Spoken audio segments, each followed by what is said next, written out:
किस हद तक उनको वहाँ पर जो है वो उनकी बात से इत्तेफाक हो पाएगा इन ममालिक के और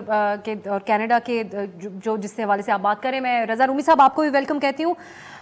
रज़ा रूमी साहब, ये एक बहुत ही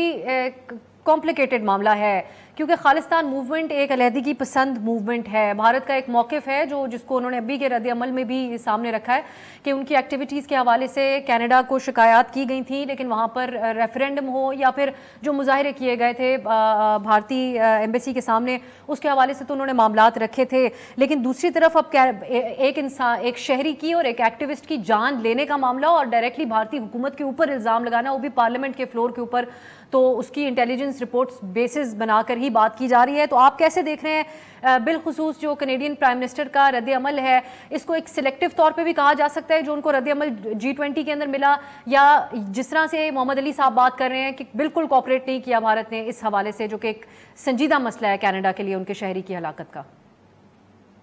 जी देखिए, बात ये है पहली तो कि ये एक बहुत ही सीरियस मामला है, क्योंकि ये जो शख्स हैं जिनको हदीब जिनका कत्ल हुआ, वो एक कनेडियन शहरी हैं, और कनेडियन शहरी को कनाडा की सॉइल के ऊपर अगर ये मुबैना या जो इल्ज़ाम लगाया है कनेडियन गवर्नमेंट ने, ये एक बहुत सीरियस ना सिर्फ बायलैटरल मसला है बल्कि ये एक आलमी मसला बन सकता है। उसकी वजह यह है कि अगर इसके ऊपर कोई कार्रवाई नहीं होगी तो कल कला को कोई भी मुल्क इस तरह की कार्रवाई जो है वो अमल में ला सकता है। और जहाँ तक आपने G20 की सर्द मोहरी की बात की है, उसके ऊपर बहुत मीडिया में आया कि मोदी और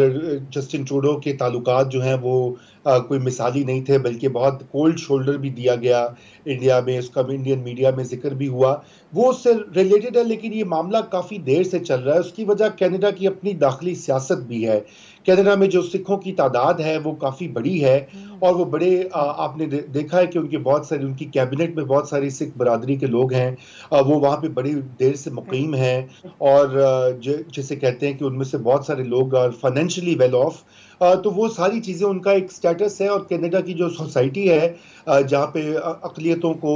इस तरह की स्पेस दी जाती है और उनके हकूक़ दिए जाते हैं, तो उसमें यकीनन ये एक कॉम्प्लिकेटेड मसला उनकी लोकल सियासत में भी है। तो मेरा ये ख्याल है कि ये मामला जो है यहाँ पर अभी थमेगा नहीं, और कनाडा की जो बयानात आए हैं ना सिर्फ वज़ीर-ए-आज़म का बल्कि उनकी जो वज़ीर ख़ारिजा का, उससे यही साबित होता है कि वो इसके ऊपर मज़ीद जो है इन्वेस्टिगेशन को तेज़ तर करेंगे और वो मज़ीद शवाहिद सामने लाएंगे, जिससे कि इंडिया की बड़ी इंटरनेशनली एम्बेरसमेंट भी हो सकती है, और उनको सोचना पड़ेगा कि वो किस तरह से इसको हैंडल करेंगे। इंडिया में तो बिल्कुल डिनायल है इस वक्त, और वो उल्टा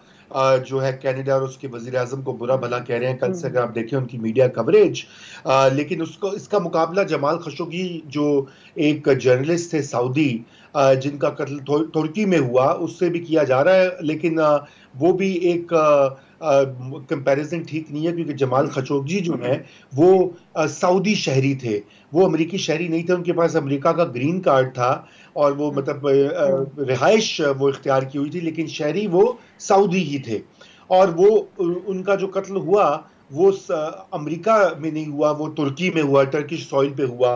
तो इससे भी ये उससे भी ज्यादा एक संगीन मसला है, क्योंकि यहाँ पे कैनेडियन शहरी जो है उसकी जान और उसकी तहफ़्फ़ुज़ का मामला है। और यकीनन जो कैनेडियन सिख कम्युनिटी है वो अब बहुत परेशान है कि अगर ये वाला मामला नहीं थमता तो क्या कहीं खुदा न खास्ता और इस तरह के अटैक्स तो नहीं होंगे। जी।